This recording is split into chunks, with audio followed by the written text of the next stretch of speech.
ప్రభుత్వం అంటే తర్వాత భేదం ఉండకూడదు. ప్రభుత్వం అంటే అందరికీ న్యాయం జరగాలి. కానీ మనం జరిగిన డిఎస్సీ ఎక్కడ భారతదేశంలో లేని విధంగా, రాష్ట్రంలో లేని విధంగా జరిగిన అవతరణ మీద అందరూ చర్చిస్తున్నాం.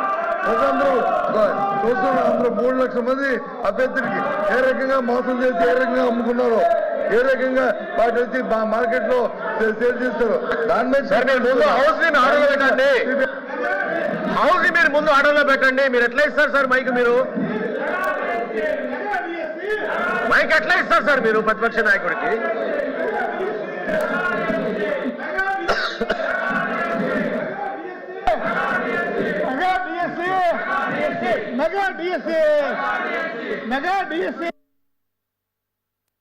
సార్ ఏం సార్ అది?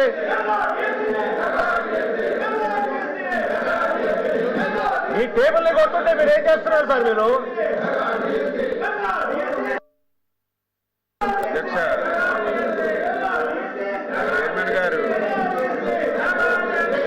డిఎస్సీ మీద మాట్లాడే నైతిక హక్కు గొడ్డల పార్టీకి లేదధ్యక్ష.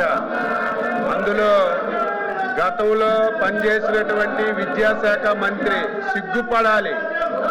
5 సంవత్సరాల అధ్యక్ష, 2019 నుంచి 2024 వరకు నిరుద్యోగ యువతకి మెగా డిఎస్సి ఇస్తామని చెప్పి, నోటిఫికేషన్ చేస్తామని చెప్పి 5 సంవత్సరాలు ఆస్తులు తాకట్టు పెట్టుకొని మొత్తం అప్పులు చేసి ట్రైనింగ్ చేసి ఎలక్షన్లో మాటిచ్చి మాట తప్పారు అధ్యక్ష. మాట తప్పారు. 5 సంవత్సరాలు నిరుద్యోగుల జీవితాలతో ఆడుకున్నారు. అందులో బొత్స సత్యనారాయణ గారు అధ్యక్ష విద్యాశాఖ మంత్రిగా ఉండి కనీసం వాళ్ళ గొడ్డల పార్టీ అధ్యక్షుడికి చెప్పి నోటిఫికేషన్ ఇచ్చుకోలేనటువంటి దద్దమ్మ ఈ రోజు మళ్ళీ శాసనమండలిలో మాట్లాడుతున్నారు అధ్యక్ష. సిద్ధంగా ఉన్నాం, మాట్లాడడానికి సిద్ధంగా ఉన్నాం. ఈ బుక్లెట్ పంపిస్తాం. వాళ్ళందరికీ చదువుకోమనండి. ఎక్కడైనా సరే చిన్న పొరపాటు జరిగింది అధ్యక్ష, చిన్న తప్పు జరిగితే సిగ్గుండాలి. డిఎస్సీ పెట్టలేదు. డిఎస్సీ పెడితే 300 కేసులు అధ్యక్ష. 300 కేసులు కోర్టులో వేశారు. కోర్టు కూడా చేమాట్లు పెట్టి మీకు సిగ్గు లేదని కోర్టులు కూడా తిట్టినా సరే మళ్ళీ శాసన మండలిలోకి వచ్చి ఇది మాట్లాడడానికి నైతిక హక్కు ఎక్కడ ఉంది అధ్యక్ష?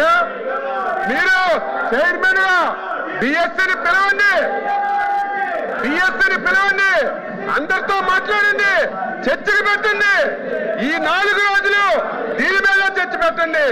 మాట్లాడడానికి, చెప్పడానికి ప్రతి పాయింట్ ఈ రోజు గొడ్డల పార్టీ అధ్యక్షులు, గొడ్డల పార్టీ ఏ అనుమానాలు ఎక్స్ప్లెయిన్ చేసిందో, ఏ పాయింట్లు అయితే లేవనెత్తారో ప్రతి పాయింట్ కి ఆన్సర్ చేయడానికి సిద్ధంగా ఉన్న అధ్యక్ష. సిగ్గు లేకుండా 5 సంవత్సరాలు మోసం చేసి యువతకు దగా చేసి ఈ ప్రభుత్వం ఇచ్చిన మాట ప్రకారం డిఎస్సీని నిర్వహించి సకాలంలో ఉద్యోగాలు ఇచ్చాం అధ్యక్ష. సంవత్సరం అయిన తర్వాత కావాలని చెప్పి సంవత్సరం మొద్దు నిద్రలో ఉండి కావాలని చెప్పి ఈరోజు విమర్శలు చేస్తుంటే బాధ కలుగుతుంది అధ్యక్ష. ఈరోజు ఎవరైతే 5 సంవత్సరాలు కష్టపడి చదివి ఉద్యోగాలు సంపాదించారు వాళ్ళు అవమానం పడితే చెప్తున్నారు అధ్యక్ష.